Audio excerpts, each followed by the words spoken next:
Abby here from Camp Cuyamaca. Do you know the story of the mother of Balboa Park? Well, I want to read it to you here in my backyard. The Tree Lady. A true story of how one tree-loving woman changed a city forever.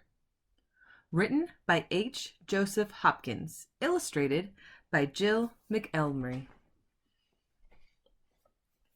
Catherine Olivia Sessions grew up in the woods of Northern California.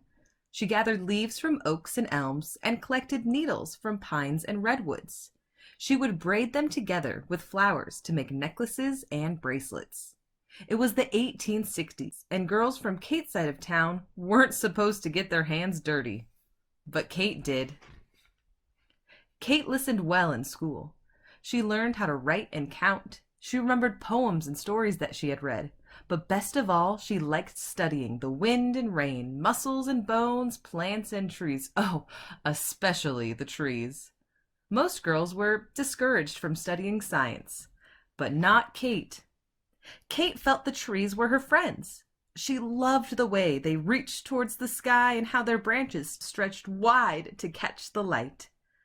Trees seemed to Kate like giant umbrellas that sheltered her and the animals and birds and plants that all lived in the forest. Not everyone feels at home in the woods, but Kate did. When Kate grew up, she left home to study science at college. She looked at soil and insects through a microscope and learned how plants made food and how they drank water. She studied trees from all over the world, and no woman had ever graduated from the University of California with a degree in science. But in 1881, Kate did. After graduation, Kate took a job in Southern California. When her boat docked in San Diego, she saw that her new home was a desert town, and she never thought she would live in a place with very few trees. But now she did. And Kate began her job as a teacher. She was also vice principal of the school, so she had to make sure everyone followed the rules. Kate missed studying science and was not sure how she would stay on the job. But for 2 years, she did. From her school, Kate could see City Park in the hills above town. Well, it was called a park, but it didn't look like one. It was where people grazed cattle and dumped garbage. Most San Diegans didn't think trees could ever grow there, but Kate did. When Kate's love for the woods, she thought San Diego needed trees more than anything else, so she left teaching to become a gardener. She knew she must plant trees that could live in dry soil with lots and lots of sunshine. Her friends worried Kate wouldn't find trees like that, but she did. Kate became a tree hunter. She wrote letters to gardeners all over the world and asked them to send her seeds that she could grow in a desert. She also traveled south into Mexico to look for trees that liked hot, dry weather and steep hills and canyons. Not everyone knows how to hunt for trees, but Kate did.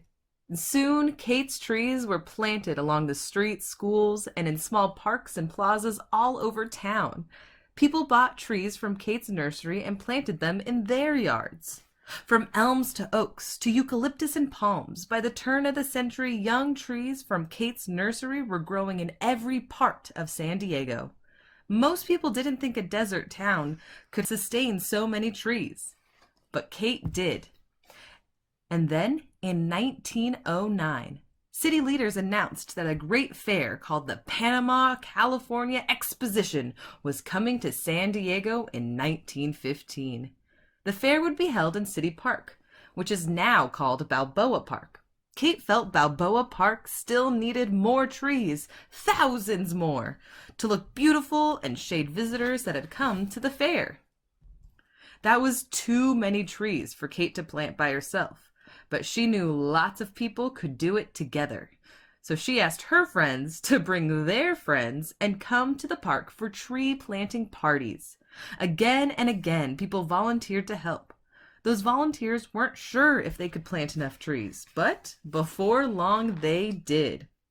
And when the fair opened, San Diego was ready. Millions of trees and plants filled Balboa Park.